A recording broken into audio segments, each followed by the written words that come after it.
Today we're going to be installing the Hardie backer board in the shower area. And I'm using Hardie Backer 500. This is not a sponsored video, just a product that I like, that I've had great success with. And over the years, tearing out bathrooms, I see what works and what doesn't work. And the Hardie Backer, with everything else, the moisture barrier, everything done right, is a phenomenal way to go. In this video, I'm going to show you how to cut it, how to cut circles in it, and I'm going to show you some other tricks and techniques to get this stuff up and get it up nicely.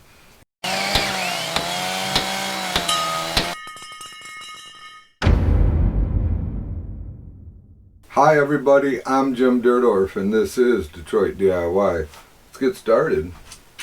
First we're going to put our first panel. We're going to do this entire wall. So I'm going to get that panel in here, but I want to show you a couple of things that I've done real quick down low here that'll help you with success. First off, I want to talk about how far down you should go with your Hardie backer, because in the instructions it's going to tell you to stay above that lip. And the reason for that, it's actually a flange. And the reason for that is because if there's a warranty issue with the shower base or the shower pan itself, that it's easier to remove. You would only have to pull out a couple of rows of tile, unhook your drain, hopefully somehow wiggle it out. You won't have any success with that. And also, the reason they're telling you to do that is for warranty purposes, not for the best way to seal moisture from getting behind and getting in your wall. And believe me, you know, some people leave it up top and just glob a bunch of mortar in that big 1-inch gap, and it's going to crack. Mortar's not intended to be laid out that thick. It's just going to crack. Well, yes, it's only a 1/2 inch thick. It's over 1 inch tall, and even with the moisture barrier on it, it's still going to crack, and water's going to penetrate it. Sooner or later, 10 years, whatever, you're going to have a mess. So what I have laying down there is a piece of 3/16 material. You can go up to 1/4 inch, and I'm going to set my backer board on that so I have a very small gap between my shower pan and my cement board. The other thing that you may notice is that I've notched out my 2x4s that I shimmed onto the existing studs, so that the backer board can drop over the top of them without touching them and without them pushing the backer board out or creating a curve in it when it sits over the top of it. I've also done that here, but much shallower. These are only 3/16, so that I have enough room here for my backer board and my tile and still see this curved reveal. And over here, that's a much larger area, so I had a little more room to play with, so I decided to go 1/4 inch on that side. The shower pan is held in place with stainless steel screws and washers. So I've got my backer board all marked out right now for my studs. We're going to get it in here and get the first piece screwed on. I've got the first piece setting in here. I've got one screw holding it. It just wanted to tip down on me, so I had to put one screw in it. So I just want to say, when you're attaching your backer board, make sure that you get the screw that is intended for your backer board. This says right on it, Hardie Backer. It'll say right on here which boards these are intended for you to use for. They are very similar screws. They're unique in a way that they have little blades on the back side of the head to kind of dig their way into the cement board. The difference between cement board and drywall is there is no paper, so you don't have to worry about breaking through paper. So you can set the screw a little deeper if you want, but you only need to set the top of the screw flush or slightly in, and it will cause a little bit of a perk, a raised area around the screw head, but that's no big deal. When you're setting your tile and you get your thin set on there, it does not create an issue. So let's get one of these screws in, and then I will go ahead and get this one screwed up and get the next one. This wall is fairly easy. When we get to the niche right here, I will show you more of the cutting and then how we're going to attach the backer board to the back side of the drywall. So we're just going to go in right here. They say about 8 inches apart for your screws, which is a decent rule of thumb. You don't want to get too close to the edge because you will break it off.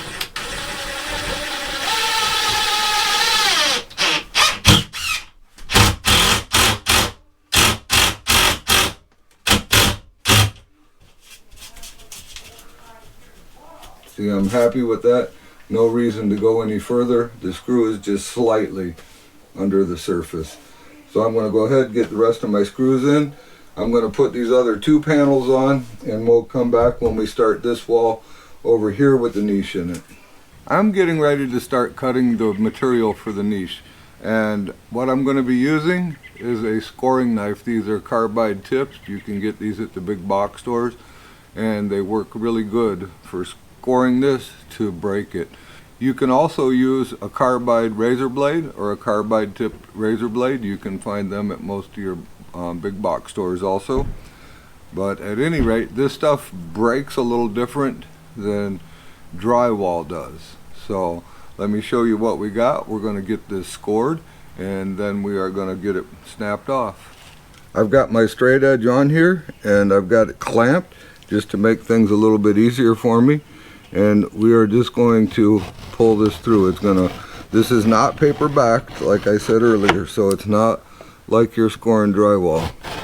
We want to score it fairly deep.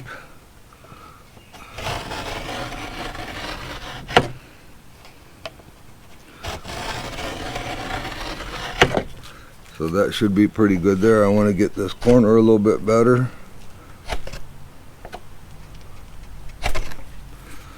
And there we have it.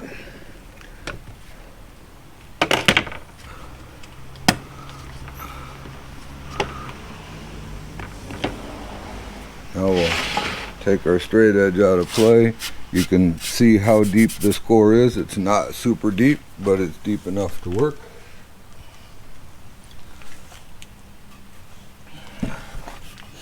Now we're just going to take a 2x4. We're going to put it under it right to our score line.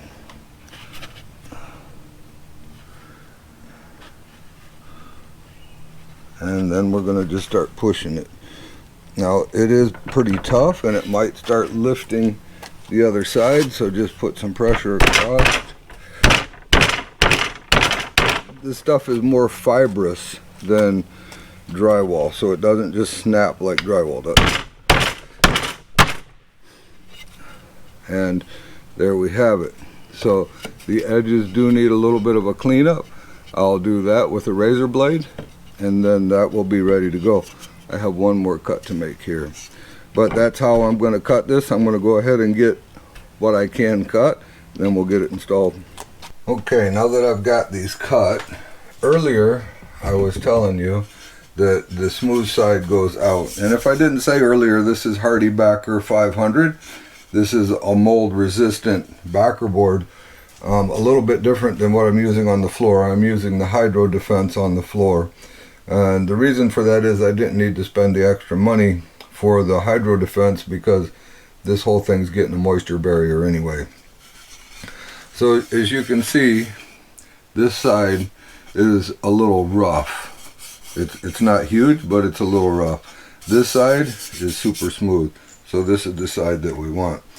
We also want to make sure that we have a gap in between. So Hardie recommends an 1/8 inch. So I got this little shim here. It doesn't have to be exactly an 1/8 inch. This should have been, but by the time you cut it and you snap it, and you know, I trimmed it up a little bit and so on and so forth. But we want to make sure that we have a space in between.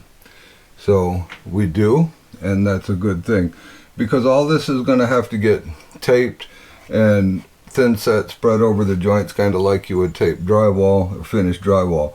We're going to cover that in the next video.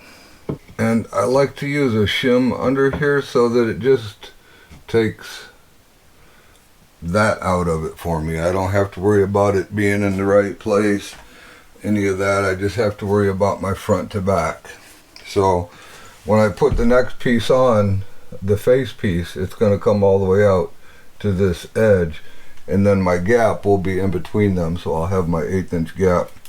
So I want to make sure that this is slid back that 1/8 of an inch. It is also not touching the drywall.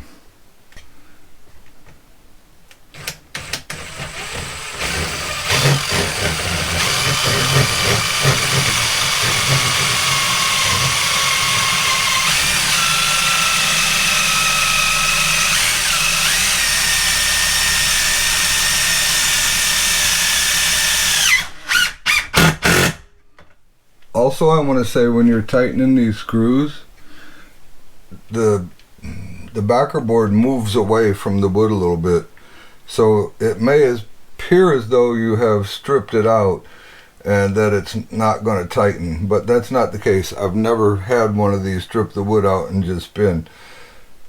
So what it's doing is it's pushing the backer board to the surface.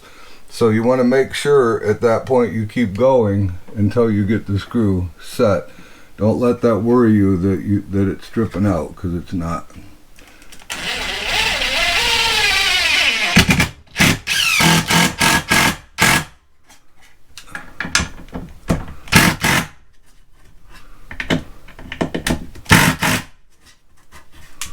If you get any loose stuff around your screws, go ahead and just knock that out of there. So you can see that gap right there.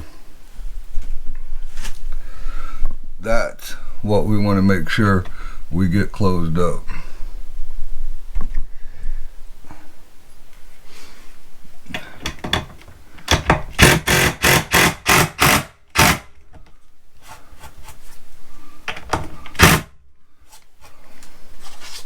Okay, I'm going to get all the rest of these installed, and then we will come back for the face. I've already showed you how to cut it, so we'll just kind of take a look at it as it goes together. I'm ready now to install these concrete boards on the back of the niche here, and I have to glue these to this drywall, and I'm going to be using liquid nails, heavy duty. You want to make sure, no matter what adhesive you use, that it bonds to drywall and it bonds to cement board. And that's exactly what we've got going on here. I'm going to put down about a 3/16 bead. I'm going to put plenty of it on here, and then I'm going to set it in. I'm also going to use a couple shims at the bottom. Let's do this.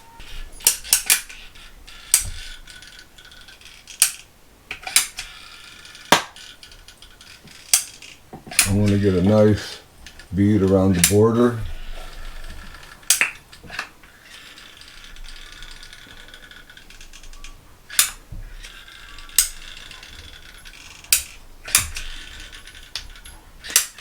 And then I just want to zigzag it in.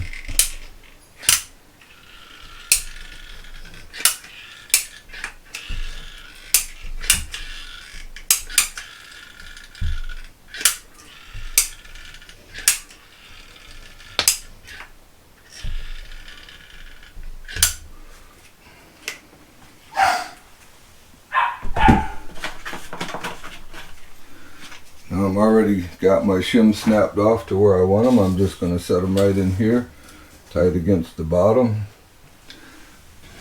and go ahead and set this board in there.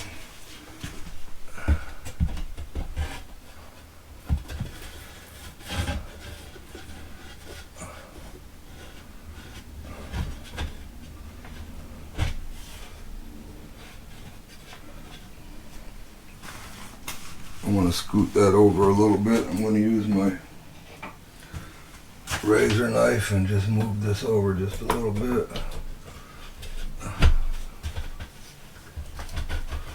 My shim is a little too much on this side.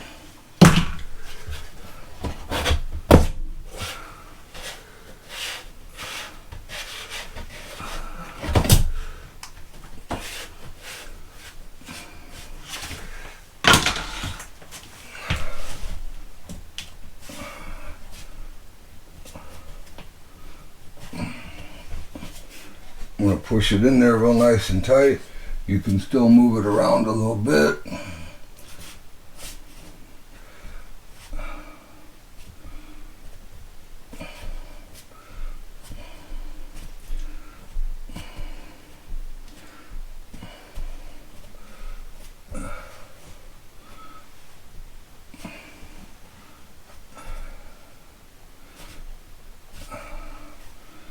There we have it. I have a gap all the way around. Looking good. We'll go ahead and get this one in. Same process. I've completed the cement board here on the wall for the niche. I am very happy with what we've got. We've got appropriate gaps. We've got everything that we need. We're looking really good. Now I need to cut out around my shower valve. Yes, I did not do a video on the shower valve. I think sweat soldering probably deserves a video of its own. So for that reason, I just kind of knocked it out and got it in there. And it does take a little time to make these videos, so I needed to get that done in the time frame that I had. So my piece will be 5 feet tall. I've got all my measurements, and I am going to go out, mark it out, cut that hole, and show you how to do it.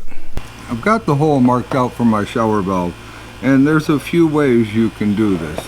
You can use a scoring knife and score the outline, and then score it like a pizza, and then just start hitting it with a hammer and knock it out. I don't like doing that because it blows out the back really bad. So what I like to do is use my jigsaw. I'll drill a hole in each corner, and then I'll get my jigsaw and I'll just cut it out. And to do this, you need to wear a mask because you don't want to breathe any of this dust. Before I put my mask on and start cutting here, I want to point out that I'm using a very aggressive jigsaw blade, and also we want to cut it slow so that the blade doesn't get too hot. Don't just try to like force it through it, because it'll probably ruin this blade just to cut that little square. So if the slower we cut it, the cooler the blade will stay, and the more life we'll get out of it. I may be able to get a couple more cuts out of it in this cement board. So we want to get our holes as close as we can to the corners without really drilling beyond them.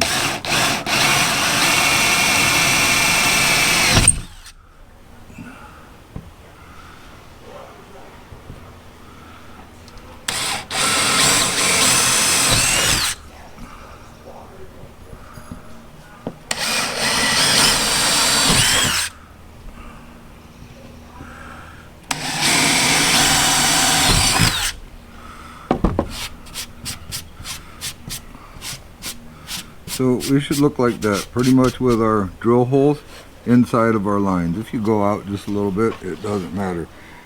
These holes are big enough for my blade to sit right in.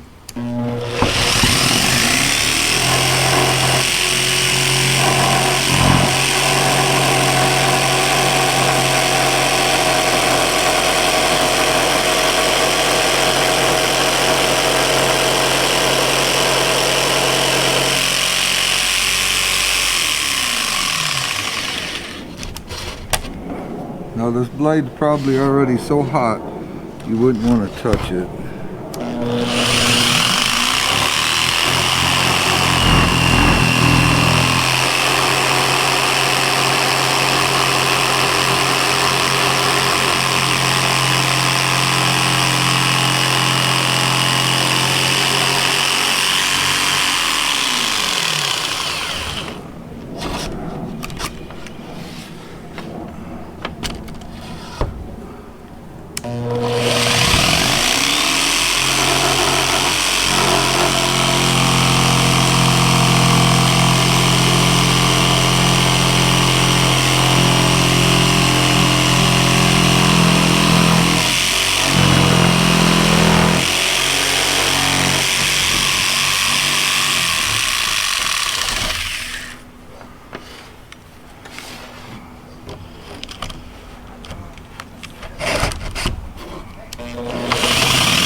And what I'm doing here is just cleaning up the corners.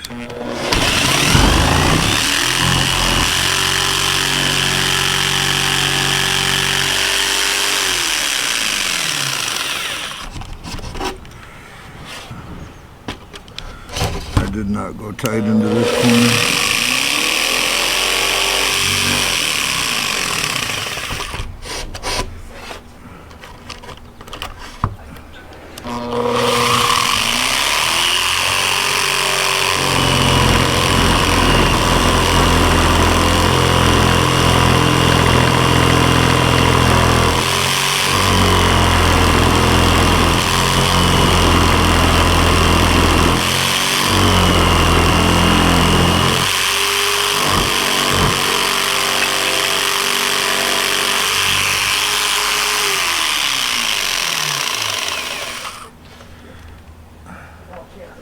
So you can see how it blackened the teeth on the blade.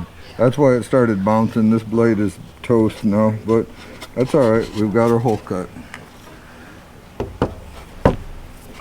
I just want to say too, when you're laying out for your cuts like this, make sure that you subtract for your 1/8 of an inch gap on the side, on the bottom, and anywhere else that you may be needing a gap that it's going to be touching against.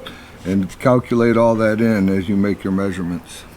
I got my last piece of cement board in place, and now I am ready to start getting this finished. Got my drywall in, and I'm waiting for these joints to get coated before I can start taping and mudding and getting this all waterproofed.